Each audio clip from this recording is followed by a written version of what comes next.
Ça, c'est un jeune pic-et-pêche. À son âge, il est encore très vulnérable et dépend entièrement de ses parents. Bien à l'abri dans sa loge, il attend que ceux-ci lui rapportent de la nourriture. Mais malgré sa cachette, on ne peut pas dire qu'il soit très discret. Mais revenons en arrière. Comment ce petit pic a pu être mis au monde ?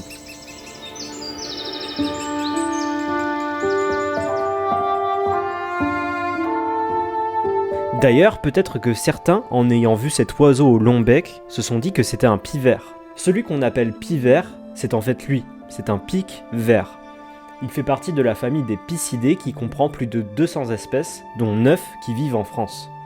Et aujourd'hui, nous allons nous intéresser à l'une des plus communes, le pic-et-pêche. Le pic-et-pêche est très reconnaissable grâce à son plumage noir, blanc et rouge. On le retrouve dans une large partie du monde, en Europe, en Asie et Asie mineure, jusqu'au nord-ouest de l'Afrique. Alors si vous voulez essayer de voir le pic-et-pêche, c'est totalement possible. Alors évidemment en vous promenant en forêt, mais si vous habitez en ville, c'est aussi possible de l'observer dans les parcs urbains, il est aussi présent. Alors pour le voir, ce que je vous conseille, c'est évidemment de le repérer déjà grâce à son cri, ça permet déjà de repérer un peu la zone dans laquelle il peut être. Et après, il faut être patient, parce que ça reste un oiseau assez farouche. Et sa grande spécialité, c'est de se dissimuler un peu derrière les troncs et les branches d'arbres. Donc voilà, faut être patient, mais c'est totalement possible de l'observer. Alors le pic-et-pêche, c'est une espèce qui est exclusivement arboricole. C'est une espèce forestière qui va préférer les boisements assez âgés, mais on peut quand même le retrouver dans des milieux assez variés. Donc ça peut être, comme j'ai dit, dans les parcs urbains, mais aussi dans les arborées, les vergers. Et puis on peut aussi même le retrouver parfois de passage dans certains jardins. Le pic-et-pêche a une alimentation très variée. Il est essentiellement insectivore, surtout quand le printemps arrive. À cette période, il se nourrit surtout de larves qu'il trouve dans le bois, mais il peut aussi s'attaquer aux fourmilières. Pour localiser les larves xylophages, qui se nourrissent donc de bois, il utilise notamment l'ouïe, mais aussi les différences de résonance dans le bois lorsqu'il donne des coups de bec. Sa langue prolongée et couverte de petites pointes au bout lui permettent de déloger facilement ses proies. Pendant la mauvaise saison, il devient aussi granivore. Il peut alors se nourrir de graines, de conifères, de noix, de noisettes, de faines et plus rarement de fruits.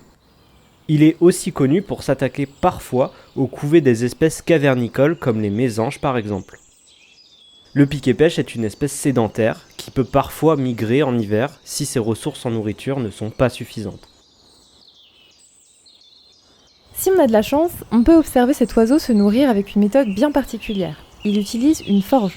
Il coince sa trouvaille dans une fente d'écorce ou une fourche qui sert alors d'étau, puis il martèle du bec sa nourriture jusqu'à ce que le fruit éclate ou qu'il ait terminé d'extraire les graines des cônes de pommes de pin. Le pic-et-pêche a aussi des particularités anatomiques sur lesquelles il est intéressant de se pencher. Comme on l'a dit, il est arboricole, ce qui fait de lui un très bon grimpeur. Son agilité est due à plusieurs facteurs. Ses pattes d'abord sont zygodactyles, c'est-à-dire que les deuxième et troisième doigts sont tournés vers l'avant, tandis que les premiers et quatrièmes le sont vers l'arrière de sa patte, ce qui lui permet une meilleure préhension sur son support. En plus de ses pattes aux ongles acérés, le pic utilise les rectrices de sa queue pour prendre appui et grimper facilement. Ses plumes ont aussi une particularité. Elles sont rigides et lui permettent un meilleur maintien lors de ses déplacements. Se déplacer sur les troncs devient alors un jeu d'enfant. Oui, et d'ailleurs, il peut être très pénible à suivre.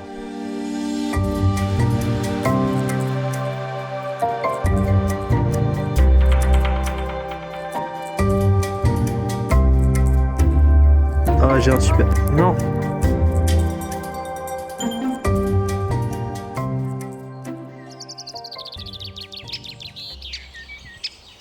Pour communiquer, il utilise un cri de contact bref. Mais les pics sont surtout connus pour leur tambourinage. Le tambourinage est le fait de frapper le bois avec le bec d'une manière puissante et rapide. Il a plusieurs fonctions, la recherche d'un partenaire, mais aussi marquer la délimitation de son territoire. Les pics peuvent tambouriner plusieurs centaines de fois par jour. On les entend surtout au printemps, car c'est là qu'ils sont surtout les plus impressionnants. Le pic donne 5 à 20 coups par seconde, à environ 25 km/h. Pas étonnant donc qu'on puisse l'entendre jusqu'à 800 mètres à la ronde. Attention, il ne faut pas confondre le tambourinage avec le martèlement, qui est le son que produit le pic lorsqu'il travaille le bois pour chercher de la nourriture ou creuser sa loge. Mais une fois qu'on sait ça, il nous vient une question importante. Comment est-ce possible qu'ils survivent et que leur cerveau résiste en frappant aussi fort ? Ce tambourinage est possible grâce à l'os hyoïde. C'est un os solide, flexible et recouvert de muscles qui s'enroule autour du crâne du pic. Ils commencent dans les narines, se divisent en deux entre les yeux, passent autour du crâne, se rejoignent et se fixent aux muscles de la langue. Cette structure sert de ceinture de sécurité et permet de déplacer la force de l'impact du martelage. Le choc va alors passer de la mandibule supérieure jusqu'à cet os hyoïde qui va déplacer le choc vers la langue en évitant le cerveau. Cet os, en se contractant, va aussi permettre au pic de propulser sa langue à la recherche de nourriture. Le mâle se distingue facilement de la femelle grâce à sa calotte rouge sur sa zone occipitale, contrairement à celle de la femelle qui reste noire.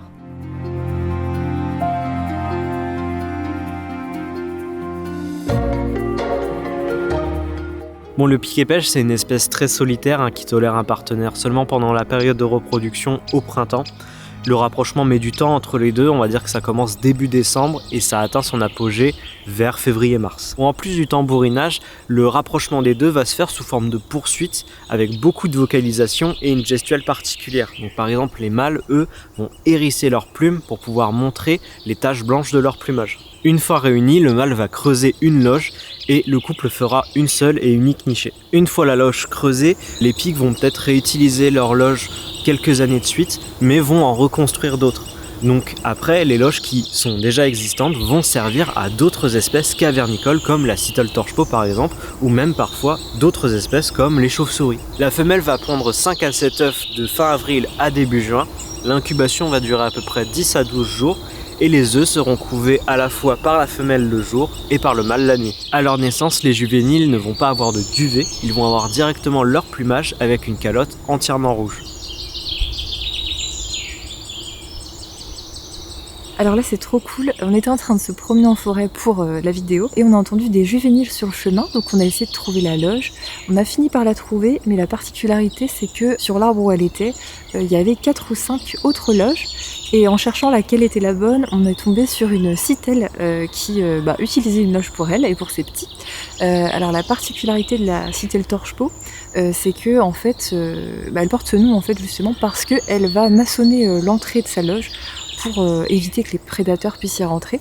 Donc j'espère qu'on va pouvoir vous montrer sur un plan ça, c'est que ce qui est rigolo dans cette situation, c'est qu'en fait on a deux espèces qui utilisent un même arbre avec des loges donc qui sont réutilisées pour nourrir leurs petits. Donc on a la Sittelle qui nourrit ses petits en haut sur la loge du haut et en bas on a les piquets-pêches, les parents qui se relaient pour nourrir leurs juvéniles. Donc comme quoi en se baladant et en tendant l'oreille, on peut voir des choses comme ça. Donc si vous allez en forêt, essayez de faire attention un peu à ce que vous entendez, peut-être que vous verrez la même chose.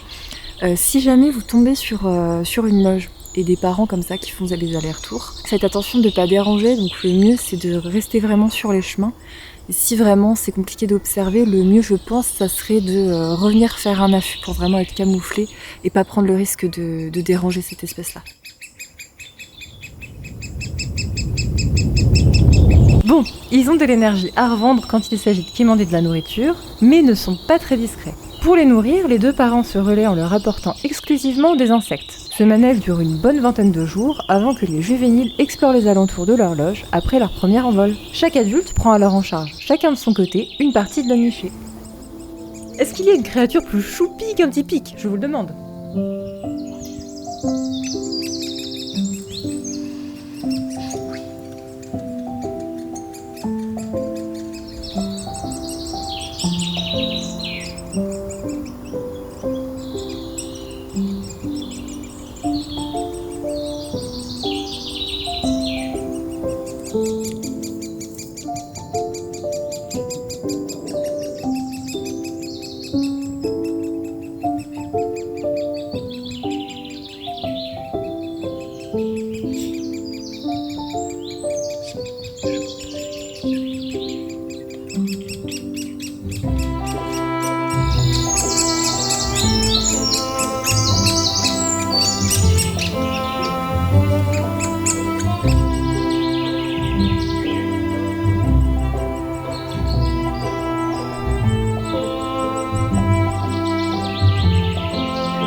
Bien que commun et facilement reconnaissable, le pic-et-pêche peut tout de même être confondu avec deux de ses cousins, le pique-mare et le pic-et-pêchette. Le pic-et-pêche a une taille d'environ 23 à 26 cm et une envergure entre 38 et 44 cm. Le pique-mare, quant à lui, est plus rare que le pic-et-pêche.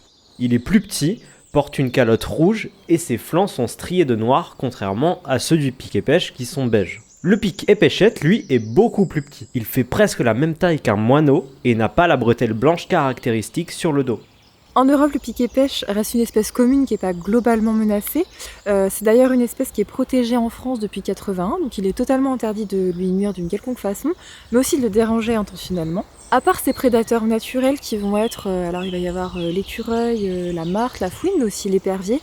Ce qui va vraiment faire souffrir cette espèce, ça va être la modification et la perte de son habitat, qui sont liées principalement aux activités humaines, comme d'hab j'ai envie de dire. En plus de sa valeur intrinsèque, la préservation du piquet-pêche est importante, notamment pour son rôle d'espèce parapluie. Parce que comme on l'a dit, donc il va creuser des loges qui par la suite vont servir à d'autres espèces. Donc par exemple aux oiseaux cavernicoles comme les mésanges, la citelle, mais aussi à des mammifères comme les chauves-souris, mais aussi le loir ou les muscardins, mais aussi à des insectes comme les guêpes par exemple. Pour favoriser la présence du pic-et-pêche, mais aussi celle de nombreuses autres espèces, la disponibilité du bois mort est un facteur important. Les pics creusent volontiers leur loge dans des arbres morts ou dépérissants, car ils sont plus faciles à creuser qu'un arbre sain. Ils prospectent également les branches mortes ou le bois mort laissé au sol pour trouver leur nourriture. À notre niveau, on peut donc essayer de favoriser la présence du pic-et-pêche en conservant les arbres morts, mais aussi les branches et les souches dans nos jardins par exemple. Et justement dans la forêt dans laquelle on tourne cette vidéo, il y a justement des arbres morts qui sont laissés directement sur pied pour pouvoir profiter à toutes les espèces, dont le pic-et-pêche qu'on a pu justement croiser sur ce spot. Mais pas seulement, on a aussi pu voir le pic noir s'y nourrir souvent. Et donc c'était super pour nous parce que c'était la première fois qu'on pouvait le voir, le filmer, le photographier, donc on était trop contents. Et c'est vraiment impressionnant parce que justement quand les pics sont partis, on peut revenir ici, voir les arbres et puis vraiment voir les coups de bec qui sont donnés là-dessus, c'est quand même assez impressionnant.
C'est la fin de cette vidéo, on espère vraiment qu'elle vous aura plu. Nous on a adoré la faire, que ce soit pour faire les recherches sur cette espèce ou même tout simplement faire les images qu'on a pu faire en affût du juvénile. C'est vraiment quelque chose qui nous a vraiment beaucoup plu. Si vous souhaitez nous soutenir, n'hésitez pas à vous abonner à cette chaîne et à partager la vidéo. Et si vous le souhaitez, vous avez aussi le lien de notre boutique en ligne en description. Et puis nous on se retrouve la prochaine fois pour une nouvelle vidéo.